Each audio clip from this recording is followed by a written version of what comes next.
Graça e paz sobre a tua vida. Mais uma reflexão, mais um tempo para repensarmos nossas vidas diante de nosso Deus. Nossa preocupação com o final dos tempos. Isso implica que muitas vezes nós preocupamos com o que não é importante ou, na realidade, com aquilo que o Senhor não deu importância. E esquecemos da coisa mais importante. Isso quer dizer que a gente não tem andado segundo a mente do Senhor, não tem andado segundo o seu desejo, nem segundo a sua vontade. Preocupamos com detalhes que não são de nossa alçada ou com coisas que o Senhor não deu a devida importância. Nós precisamos focar no que é importante, precisamos focar no que é a vontade de Deus. A gente precisa aprender sobre isso. Muitas vezes nos prendemos em coisas que estão mais relacionadas a pensamento natural, a desejo de ter controle, a querer saber exatamente as coisas, e não naquilo que seja o que o Senhor falou e que é realmente prioritário para nós. Lá no capítulo 24 de Mateus, ele fala acerca da sua volta. Ele fala acerca da questão de Jerusalém, ele fala acerca da questão dos sinais do tempo, mas principalmente ele fala acerca do que nós devemos nos preocupar. E a gente precisa aprender sobre isso, porque é importante a gente olhar as coisas não na nossa perspectiva, não nos nossos desejos, mas segundo a vontade de Deus. Pois só assim a gente cresce, amadurece, compreende e vive a plenitude dessa vontade, sendo o instrumento que Ele planejou em termos de expressão da sua glória neste mundo. Lá em Mateus 24, do 37 ao 39, diz assim: Pois assim como foi no dia de Noé, ou seja, nos dias de Noé, também será a vinda do Filho do Homem. Porquanto, assim como nos dias anteriores ao dilúvio, comiam e bebiam, casavam e davam-se em casamento até o dia em que Noé entrou na arca, e não o perceberam. Senão quando veio o dilúvio e os levou a todos, assim será também a vinda do Filho do Homem. Isto por quê? Porque Jesus estava falando acerca, os discípulos tinham perguntado acerca de quando seriam. E Jesus respondeu que, quanto ao dia e à hora, ninguém sabia, senão o Pai. Então, o que é importante a gente entender nesse aspecto? Primeiro, o que acontecia ou o que estará acontecendo quando o Senhor voltar? Este é um detalhe importante que a gente precisa observar. Segundo, lá em 42, no versículo 42, diz assim: Portanto, vigiai, porque não sabeis o dia que vem o vosso Senhor. Então, precisamos vigiar. Primeiro, precisamos saber o que estará acontecendo e como as pessoas estarão vivendo. Depois, nós precisamos estar atentos e vigiando. E terceiro, há um aspecto importante no 44. Ele diz assim: Por isso, ficai também vós apercebidos, porque a hora em que não cuidais, o Filho do Homem virá. Então, será também uma surpresa para nós. Embora nós saibamos que alguns eventos são importantes, algumas coisas estão acontecendo ou irão acontecer, nós começamos a nos preocupar com muito detalhe acerca dos sinais dos tempos e esquecemos deste aspecto importante: vigiar e estar atento, vigiar e orar, pois isto que faz a diferença nas nossas vidas. E ele fala também neste capítulo que o bom servo é aquele que cuida dos seus irmãos, ou seja, dos seus conservos. O que nós precisamos entender? É importante preocuparmos com a sequência exata dos fatos? Não. É importante preocuparmos se o Senhor voltará amanhã, semana que vem, o mês que vem, o ano que vem, daqui a 10 anos? Não, isto não é importante. O que é importante? Sabermos que Ele voltará.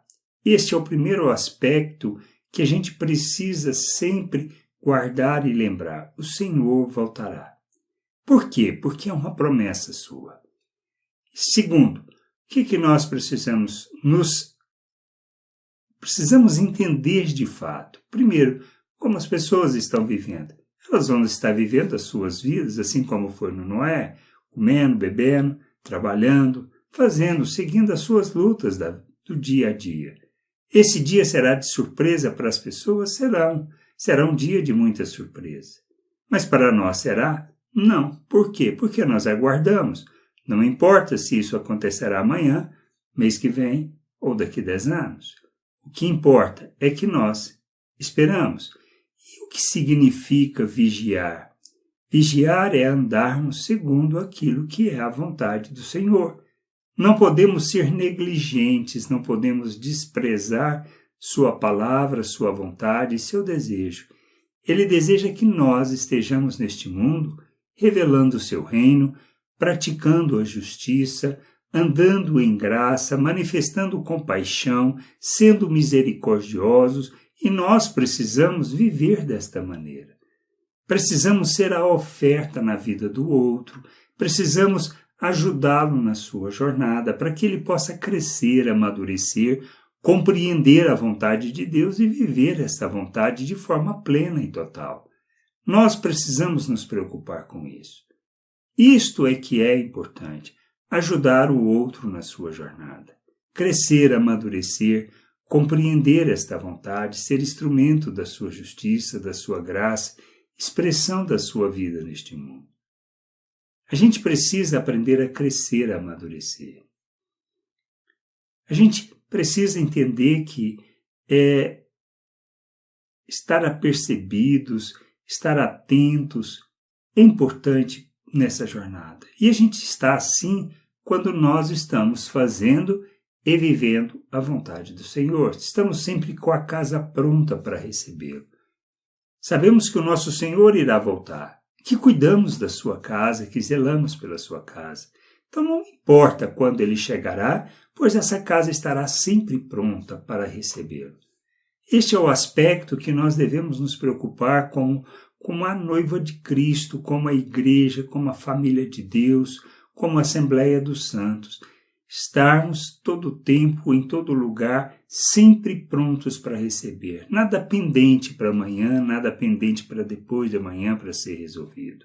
Porque tudo que tem para ser resolvido, resolvemos hoje. Porque queremos que, quando o Senhor voltar, esteja tudo pronto. É assim que nós devemos viver a vida cristã, é assim que nós devemos viver o reino de Deus. Agora, se terá a questão que muitas vezes se discute é pré-milenismo, pós-milenismo, onde a igreja vai estar, onde a igreja não vai estar, faz diferença? Nenhuma. A igreja só precisa estar sempre pronta para a volta do Senhor, sempre vigilante, sempre atenta, sempre ajudando uns aos outros. A gente precisa entender isso, nós precisamos compreender estas coisas. O que é importante é estarmos sempre prontos, não importa quando, não importa o como dos detalhes da sua volta, mas é como estamos para recebê-lo, vivendo plenamente a sua vontade ou sendo religiosos, preocupado com dogmas, preocupado com regras, preocupado com a consequência de fatos, com coisas que o Senhor não falou, não expressou, ao ponto de chegar e dizer o Senhor voltará no mês que vem. Não é assim que se trata a volta do Senhor. Isso é desprezar o que Ele falou, é desprezar o que Ele expressou e revelou para nós. A gente precisa crescer. Nós precisamos amadurecer e entender o nosso papel. Não andarmos como crianças imaturas, mas como filhos maduros que revelam o Deus verdadeiro em todo o tempo, todo lugar, vivendo na plenitude da sua vontade para a glória e louvor do seu nome. Isto que é importante, isto que a gente precisa entender. Que a gente possa crescer e discernir o tempo que a gente vive, discernir as épocas que a gente vive, sermos expressão da vontade de nosso Deus neste mundo, aqui, agora, neste momento. Não amanhã, não depois, ou nem nos preocuparmos com isso, pois a nossa preocupação é sermos fiéis no que estamos fazendo. A gente precisa crescer, amadurecer e viver plenamente essa vontade para a glória do Pai. Que a gente entenda, cresça, amadureça e foque a nossa preocupação não nos fatos do que acontecerá ou quando acontecerá pela volta do Senhor, mas sim se estamos prontos, se a casa está sempre pronta para a volta do Senhor. Que a gente possa crescer, amadurecer, entender estas coisas e nos sujeitarmos à vontade de nosso Deus. Graça e paz sobre a tua vida. Amém.